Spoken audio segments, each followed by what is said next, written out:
Hello नमस्ते प्रणाम दोस्तों, मैं शांतनु आपसे का एक बार फिर से बहुत स्वागत करता हूं आज की इस करंट अफेयर की क्लास में। उम्मीद है आप सभी बहुत अच्छे होंगे और करंट अफेयर को बहुत अच्छे से पढ़ भी रहे होंगे, देख भी रहे होंगे और हमारी इस वीडियो को लाइक और शेयर भी कर रहे होंगे। दोस्तों, आप में से जो भी लोग नए हैं, अगर आपने इस चैनल को सब्सक्राइब नहीं किया तो प्लीज पहले सब्सक्राइब कर लें ताकि आपको रोज नोटिफिकेशन मिल जाए करे हमारे करंट अफेयर का। तो चलिए आज के करंट अफेयर की क्लास को, जो कि बहुमूल्य करंट अफेयर है आपके लिए, हमारे लिए, सबके लिए, प्रारंभ करते हैं।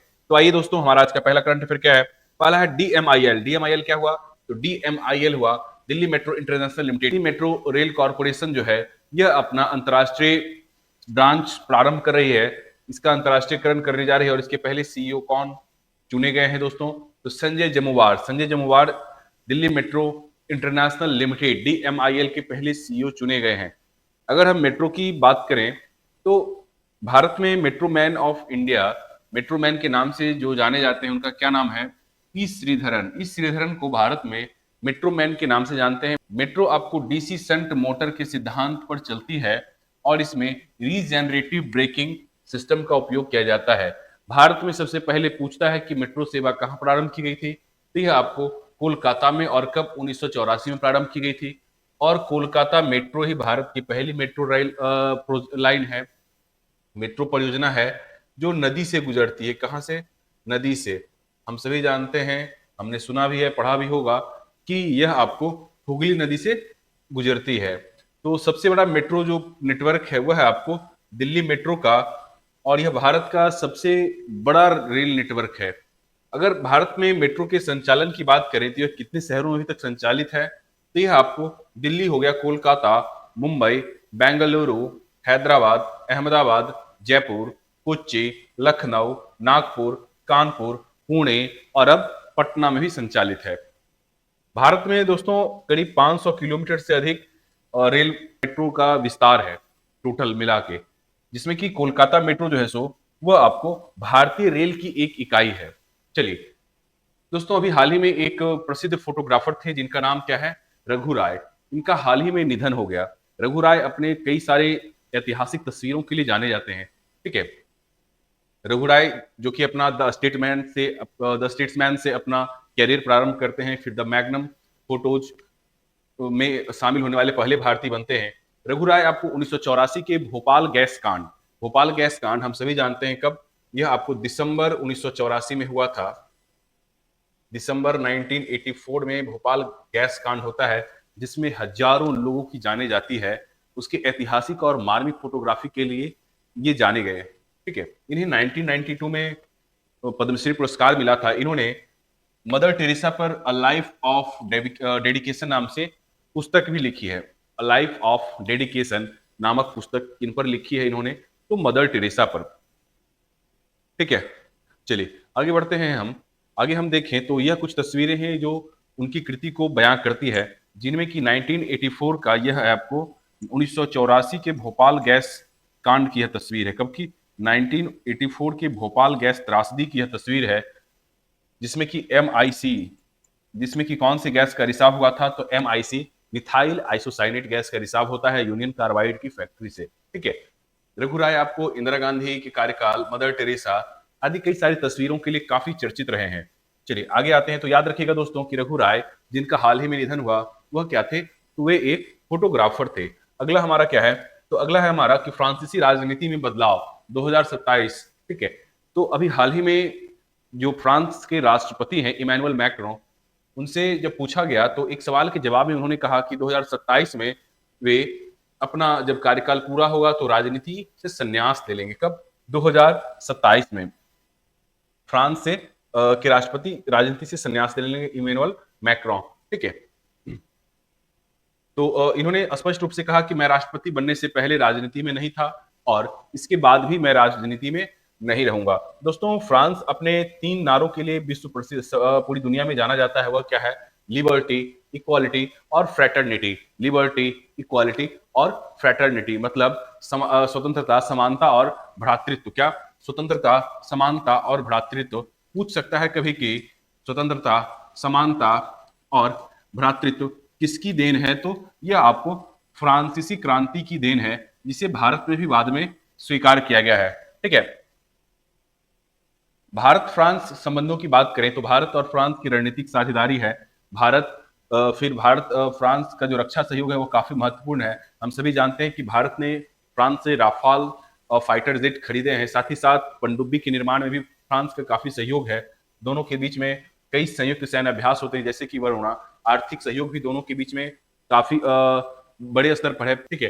अंतरिक्ष सहयोग दोनों के बीच में जारी है। ऊर्जा सहयोग की बात करें तो भारत परमाणु ऊर्जा में काफी सहयोग करता आ रहा है भारत का, ठीक है, सॉरी, फ्रांस काफी सहयोग करता आ रहा है भारत का। साथ ही साथ हम सभी जानते हैं कि जो अंतर्राष्ट्रीय सौर गठबंधन है, अंतर्राष्ट्रीय सौर गठबंधन की स्थापना भी भारत और फ्रांस के द्वारा मिलकर ही की गई थी, ठीक है।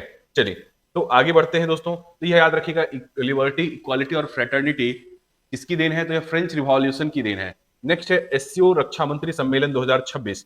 SCO stands for Shanghai cooperation organisation, और इसके रक्षा मंत्रियों की बैठक कहाँ हुई है? तो बिश्केक में हुई है दोस्तों। जो जैसे एससीओ है संघाई सहयोग संगठन, तो इसका जो सम्मेलन जहां होना होता है, जैसे कि आपको अभी बिश्केक में रक्षा मंत्रियों का सम्मेलन हुआ, तो इसका एनुअल मीटिंग भी कहाँ होगा? वार्षिक सम्मेलन भी, वह भी आपको होगा कहाँ? बिश्केक में। वह भी कहाँ होगा? बिश्केक में ही होगा, ठीक है। एससीओ की स्थापना की बात करें तो यह आपको 2001 में स्टैब्लिश्ड हुआ था। एससीओ संघाई कोऑपरेशन ऑर्गेनाइजेशन, यह स्टैब्लिश्ड कब हुआ है? तो यह आपको 2001 में स्टैब्लिश हुआ है। इसके अगर हेडक्वार्टर को पूछा जाए कि इसका हेडक्वार्टर कहाँ है, तो यह आपको है बीजिंग में। कहाँ है? बीजिंग में इसका हेडक्वार्टर है। भारत और पाकिस्तान कब इसमें शामिल हुए हैं? तो इंडिया एंड पाक इसमें शामिल हुए हैं कब? तो 2017 में, ठीक है। आतंकवाद पर कार्रवाई हेतु इसकी एक प्रमुख संस्था है, उसका क्या नाम है? Rats, regional anti terrorist structure. Rats, regional anti terrorist structure, ठीक है। क्षेत्रीय सुरक्षा को बढ़ावा देने के लिए एससीओ का गठन किया गया था। एससीओ के बारे में आइए कुछ और स्पेसिफिक जानकारी को हम लोग लेते चलें।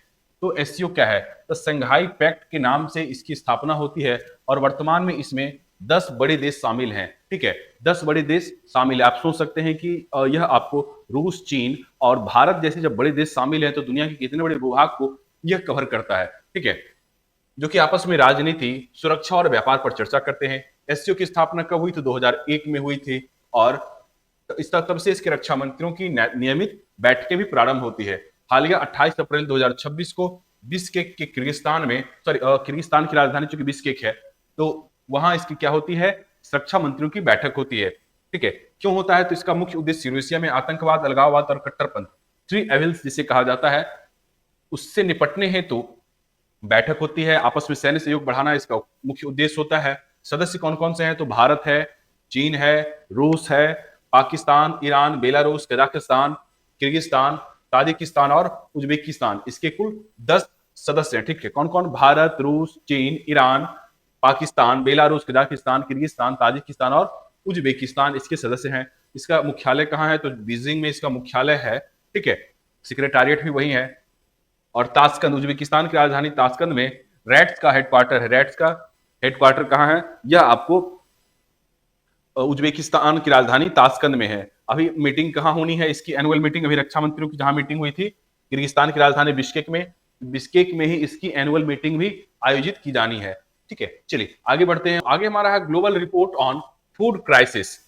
तो यह जो ग्लोबल रिपोर्ट है फूड क्राइसिस की, यह बताती है कि पूरी दुनिया भर में किस प्रकार से खाद्य असुरक्षा की स्थिति बनी हुई है। वैश्विक संघर्ष की बात करें, या फिर आपको जलवायु परिवर्तन की बात करें, या फिर आर्थिक चुनौतियों की बात करें, इन सभी ने कुल मिलाकर पूरी दुनिया में खाद्य असुरक्षा को बड़े स्तर पर लोगों के समक्ष एक चुनौती के रूप में स्थापित कर दिया है।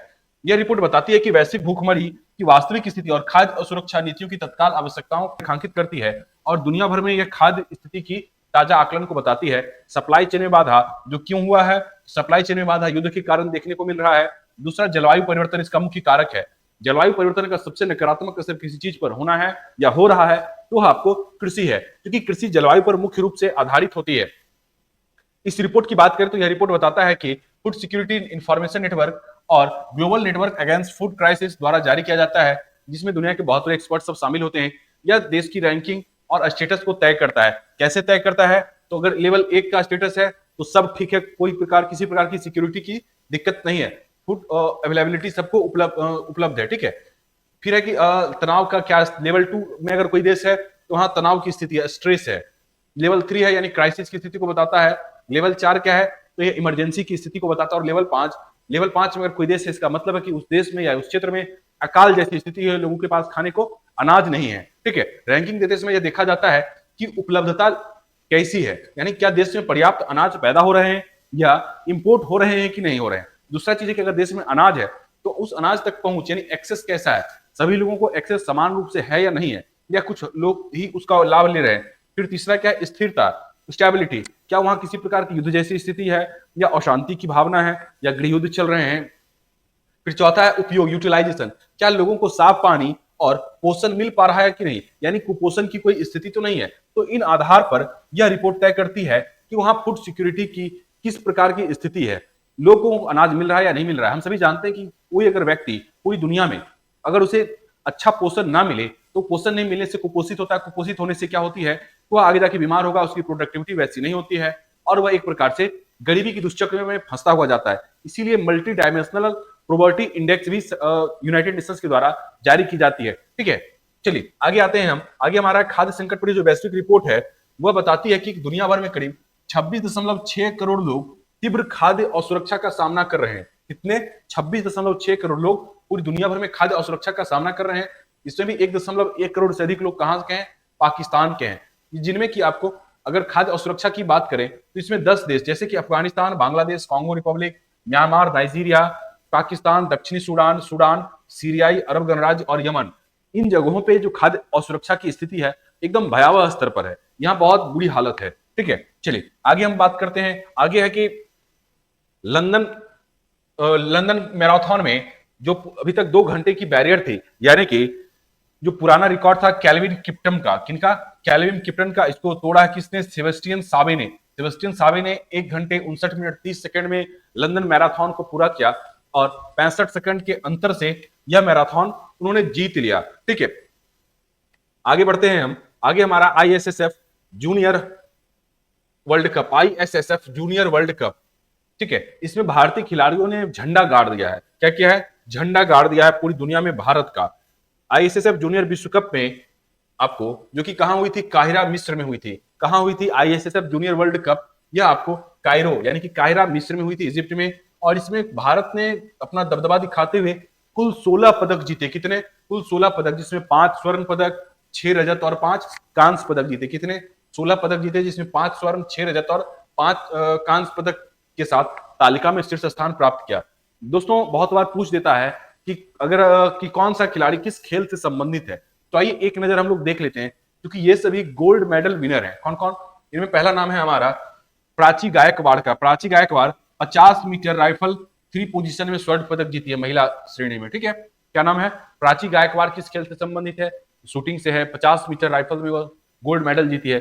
फिर Vanshika Chaudhary, Vanshika Chaudhary 10 metre air pistol महिला श्रेणी में व्यक्तिगत स्तर पर और 10 मीटर एयर पिस्टल में मिक्स्ड टीम में यह आपको चिराग शर्मा के साथ गोल्ड मेडल जीती है। ठीक है, और चिराग शर्मा भी, तो चिराग शर्मा और वंशिका चौधरी तो एक तो व्यक्तिगत श्रेणी में भी जीती है, दूसरा चिराग शर्मा के साथ भी मिलकर वो जीती है।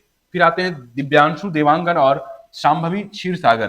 दिव्यांशु देवांगन और शांभवी क्षीरसागर, यह भी 10 मीटर मिक्स्ड राइफल स्पर्धा में विश्व रिकॉर्ड के साथ इन्होंने गोल्ड मेडल जीता है। ठीक है, फिर चिराग शर्मा का देख ही लिए हैं, ये मिक्स्ड में जीते हैं। फिर आते हैं शिवा नरवाल, इन्होंने प्रतियोगिता के पहले दिन 10 मीटर एयर पिस्टल में गोल्ड मेडल इन्होंने भी जीता है। तो भारत ने कुल 16 पदक जीते हैं आईएसएसएफ जूनियर वर्ल्ड कप में, 5 गोल्ड, 6 सिल्वर और 5 ब्रॉन्ज। ठीक है, चलिए तो इसको याद रखिएगा। आगे आते हैं हम। आगे है कि स्वदेशी हाई स्पीड भारत का पहला बुलेट ट्रेन संयंत्र, तो यह हम लोग पिछले दिन भी डिस्कस किए थे। यह आपको बीईएमएल बेंगलुरु में इसके संयंत्र को प्रारंभ किया गया है। बीईएमएल बोले तो यह आपको हो जाएगा भारत अर्थ मूवर्स लिमिटेड। बीईएमएल का तात्पर्य क्या हुआ? भारत अर्थ मूवर्स लिमिटेड।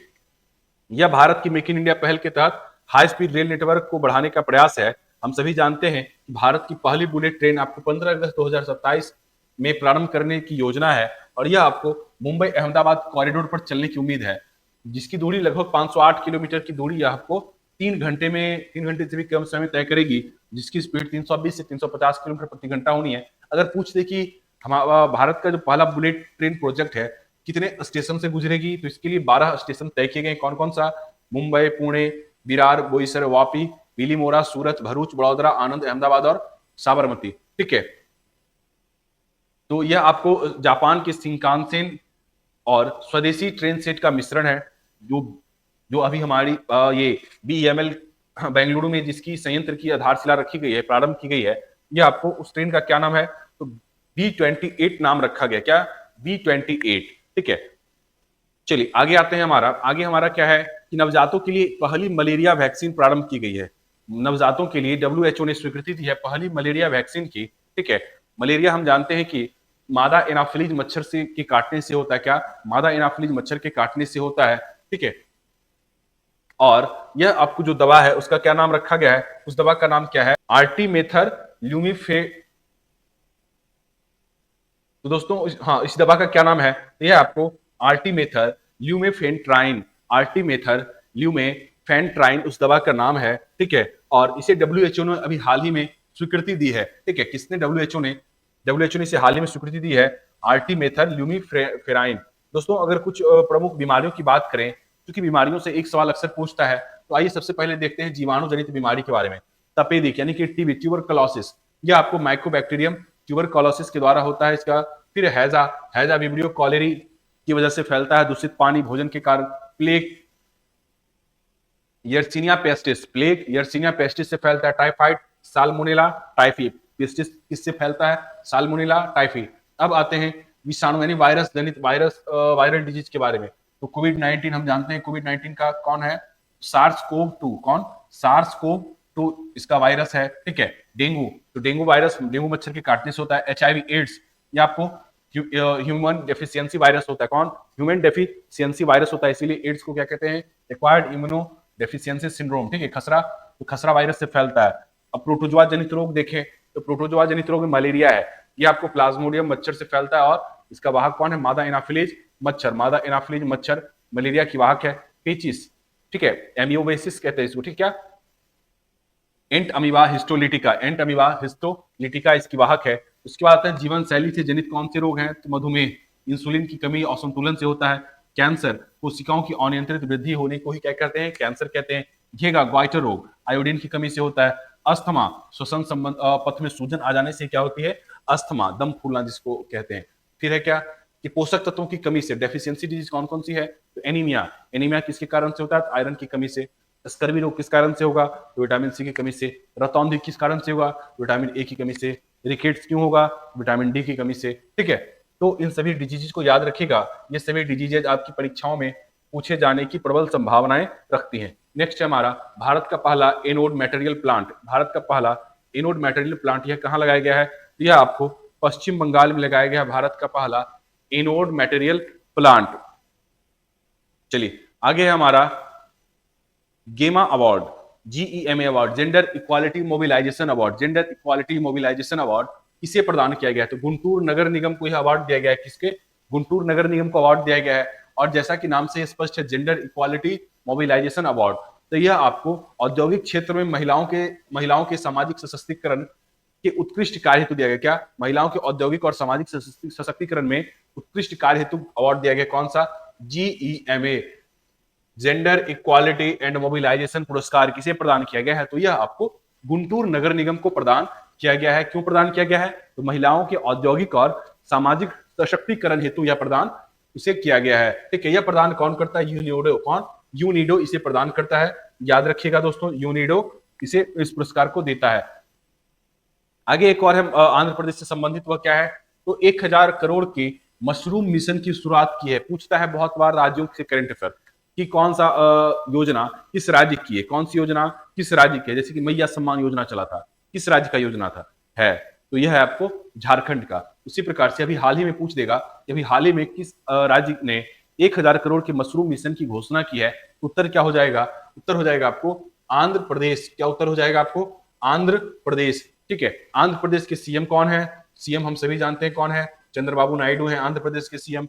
गवर्नर कौन है? गवर्नर भी बहुत बार पूछता है, आंध्र प्रदेश के गवर्नर यह कौन है? अब्दुल नजीर, एस अब्दुल नजीर आंध्र प्रदेश के गवर्नर हैं। ठीक है, आंध्र प्रदेश के डेप्यूटी चीफ मिनिस्टर कौन है? पवन कल्याण है। आंध्र प्रदेश के डेप्यूटी सीएम कौन है? वे आपको पवन कल्याण है। ठीक है, राजधानी कहाँ है? तो अमरावती है। चलिए आगे की ओर बढ़ते हैं हम। ठीक है, आंध्र प्रदेश से बहुत सारे सवाल आते हैं, बहुत सारे सवाल। ठीक है, जैसे कि कोलेरू झील कहाँ है, तो वह आपको आंध्र प्रदेश और सॉरी, हाँ,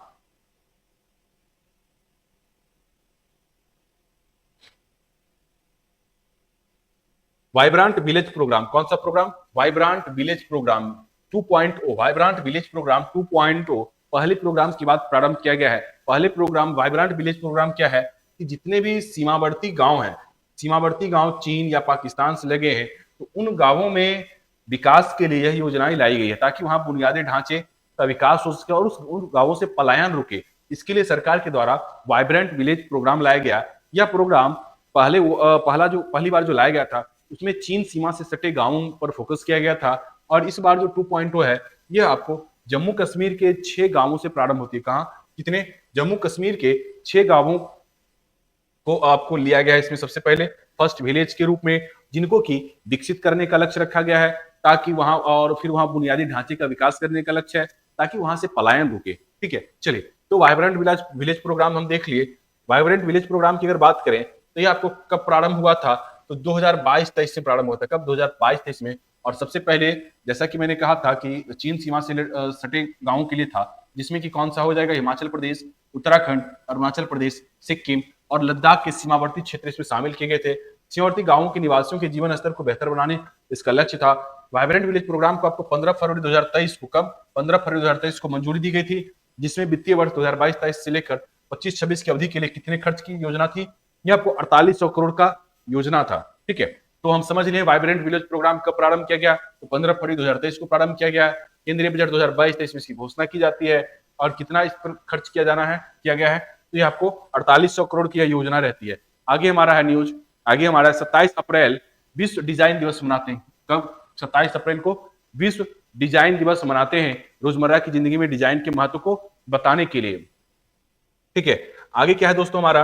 आगे है हमारा कि 27 अप्रैल को विश्व तापीड़ दिवस भी मनाया जाता है। कब? विश्व तापीड़ दिवस मनाते हैं, तो 27 अप्रैल। तापीड़ क्या है? तो यह एक प्रकार का शाकाहारी जीव है, और इसके यह एक लुप्त प्राय और बहुत प्राचीन जीव है, आज का नहीं, बहुत पुराना जीव है। इसकी पैरों की जो उंगलियां होती हैं, आगे जहां इसके 4 उंगलियां होती है, पीछे के पैरों में 3 उंगलियां होती है। ठीक है, तो इसको आपको जंगलों के पारिस्थितिकी तंत्र का इंजीनियर यानी कि बीज फैलाने वाला भी माना जाता है। हम सभी जानते हैं कि गिलहरी भी क्या होती है? जंगलों को फैलाने में गिलहरियों का बहुत बड़ा योगदान होता है। गिलहरियां आपको दोनों हाथों से फलों के बीजों को ले जाकर मिट्टी में छिपा देती ताकि बाद में खाएंगे, फिर वो भूल जाती है। तो इससे क्या होता है कि बीज जंगल का रूप लेते हैं। ठीक है, जंगलों का विस्तार होता है। एक बहुत ही महत्वपूर्ण न्यूज है यह कि यूएई ने ओपेक क्विट करने की बात की है, ओपेक और ओपेक प्लस को क्विट करने की बात की है, और यह एक प्रकार से बिग ब्लो माना जा रहा है ऑयल एक्सपोर्टिंग कंट्रीज के बीच में। ओपेक का फुल फॉर्म क्या होता है? Organization of petroleum exporting countries. क्या? Organization of petroleum exporting countries. इसकी स्थापना कब होती है? तो 1960 में। कब? 1960 में, 14 सितंबर 1960 को बगदाद के इराक में इसकी स्थापना होती है। प्रारंभ में इसमें जो सदस्य होते हैं, वेनेजुएला, सऊदी अरब, कुवैत, इराक और ईरान इसके प्रारंभिक सदस्य होते हैं। ओपेक का हेडक्वार्टर कहाँ है? यह आपको वियना, ऑस्ट्रिया के वियना में है। ठीक है, 1965 से। वर्तमान में इसके 12 सदस्य हैं। ठीक है, जो कि पेट्रोलियम उत्पादक सदस्य। इसका उद्देश्य क्या है? तो पेट्रोलियम की कुशल, किफायती और नियमित आपूर्ति सुनिश्चित करना और तेल कीमतों को स्थिर रखना। इसीलिए ओपेक की स्थापना की गई थी, ताकि जो तेल का व्यापार हो वो अच्छे से हो सके, कहीं कोई दाम बहुत बढ़ा ना दे, कोई प्रतिस्पर्धा में आके दाम बहुत घटा ना दे। तो इन चीजों को ध्यान में रखते हुए जो भी पेट्रोलियम उत्पादक देश थे उन्होंने ओपेक की स्थापना की थी। ठीक है, तो ओपेक देश दुनिया के 30% कच्चे तेल का उत्पादन करते हैं, और उनके पास करीब 80% से अधिक प्रमाणित भंडार है ओपेक देशों के पास। ठीक है, तो चलिए, आज का करंट अफेयर दोस्तों यहाँ हमारा समाप्त होता है। उम्मीद करते हैं यह करंट अफेयर काफी अच्छा रहा होगा, आपने वीडियो को अंत तक देखा होगा। इस वीडियो को लाइक और शेयर करना बिल्कुल ना भूलें, और इस चैनल को बिल्कुल सब्सक्राइब करें। आप हमारे इंस्टीट्यूट को आइए ज्वाइन कीजिए, टेस्ट सीरीज दीजिए, पढ़ाई कीजिए, कंप्लीट पढ़ाई हम आपको देने के लिए यहाँ बैठे हुए हैं। तो चलिए, इसी के साथ आज के इस करंट अफेयर की क्लास से विराम लेते हैं। बहुत बहुत शुक्रिया आप सभी का। जय हिंद।